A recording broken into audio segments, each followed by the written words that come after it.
Hi everyone, welcome back to the channel of law minds. आज की video में हम बात करेंगे human rights and constitution of India के बारे में। इस वीडियो में हम बात करेंगे कि ह्यूमन राइट्स होते क्या है। हम ह्यूमन राइट्स के बारे में जानेंगे। देन हम जानेंगे कि ह्यूमन राइट्स का एवोल्यूशन कैसे हुआ एंड देन हम जानेंगे कि ह्यूमन राइट्स क्यों ज़रूरी है, उनकी इम्पोर्टेंस क्या है।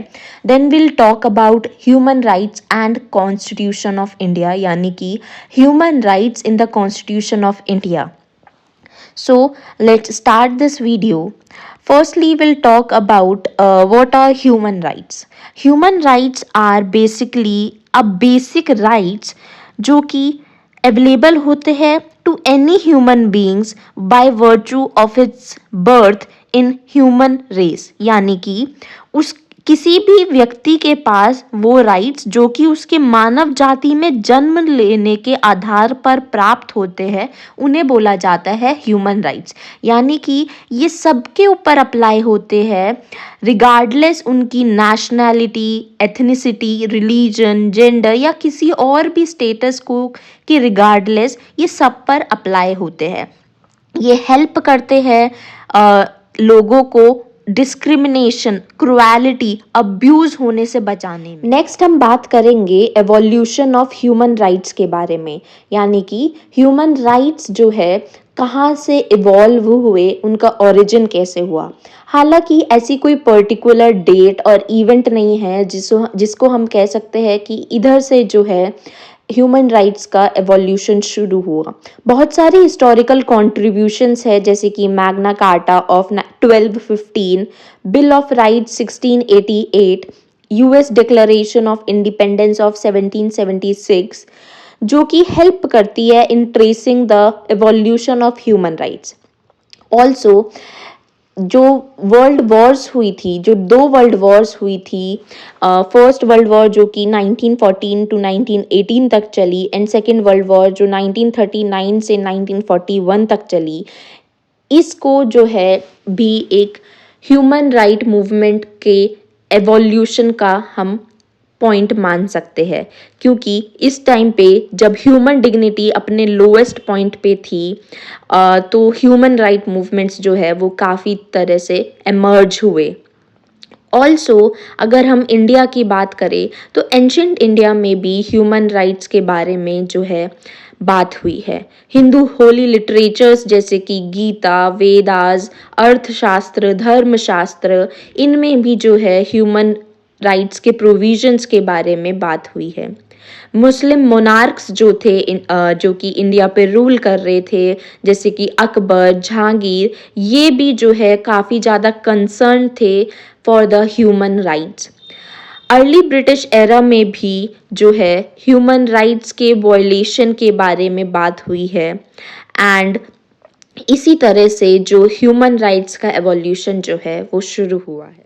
नेक्स्ट हम बात करेंगे इम्पोर्टेंस ऑफ ह्यूमन राइट्स के बारे में, यानी कि ह्यूमन राइट्स क्यों ज़रूरी होते हैं। तो ह्यूमन राइट्स सबसे पहले जो है लोगों को सेफगार्ड करता है फ्रॉम गेटिंग अब्यूज्ड और discriminated from anything. Next, it also helps in promoting the freedom of speech and expression. Also, it ensure कि जो बेसिक नेसेसिटीज़ है एक इंडिविजुअल की वो completely fulfill हो रही है। ऑल्सो ह्यूमन राइट्स अलाउ करते हैं to people to stand up to societal corruption and lastly it give people the freedom to practice their religion, यानी कि वो अपने रिलीजन को प्रैक्टिस करे, which ever religion they believe in, वो उस रिलीजन को प्रैक्टिस करे। And also if they don't want to practice any religion then they can do that also. So इस तरीके से इम्पोर्टेंस जो है ह्यूमन राइट्स की है। नेक्स्ट हम बात करेंगे human rights and constitution of India के बारे में, यानी कि कॉन्स्टिट्यूशन ऑफ इंडिया में किस तरीके से ह्यूमन राइट्स के बारे में बात करी गई है। इंडिया का जो कॉन्स्टिट्यूशन है वो अडॉप्ट हुआ था 26 जनवरी 1950 को।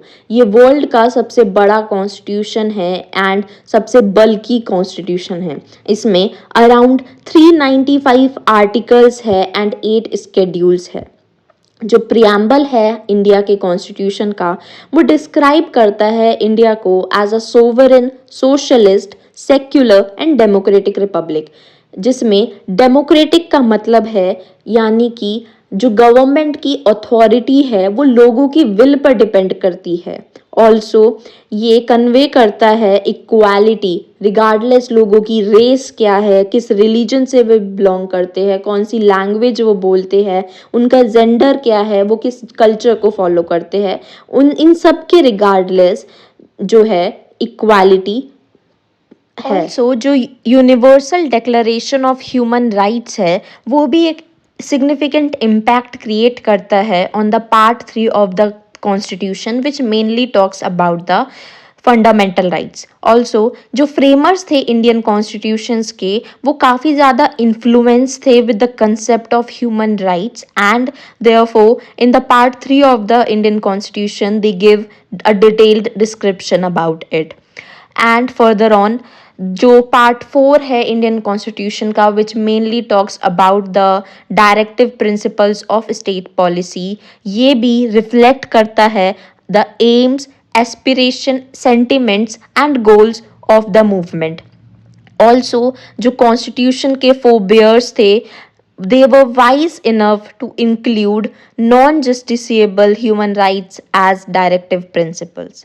So to summarize all this, we can say that human rights जो है एक basic freedom है जो कि necessary है एक individual की growth के लिए as well as the growth of the society। ये जो है एक core pillar है जो for building an equal and inclusive society। Also ये प्रोटेक्ट करते हैं ह्यूमन डिग्निटी को, सोशल जस्टिस को ये प्रमोट करते हैं एंड साथ साथ इंश्योर करते हैं that all people get the basic necessity of their life. जो कॉन्स्टिट्यूशन है इंडिया का, it also forms as a bed rock और as a pillar for the protection of human rights in the country.